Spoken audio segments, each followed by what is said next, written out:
ఈ మాట చెప్పడానికి నేను చాలా సంతోషిస్తున్నాను.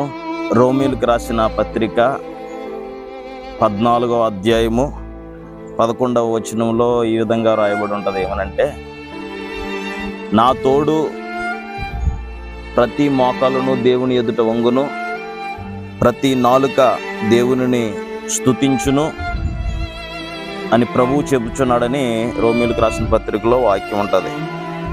అందుకనే భూమి మీద ప్రతి ఒక్కరూ దేవుని మాటను ఏదో విధంగా చదవాలని ఇలాగా రాయబడి దేవుని వాక్య పరిచయం మేము కొనసాగిస్తున్నాం. చాలా ఎండలో ఉన్నాం, అయినప్పటికీ దేవుడు పగలు మాకు మేఘస్తంభమై ఉన్నాడు.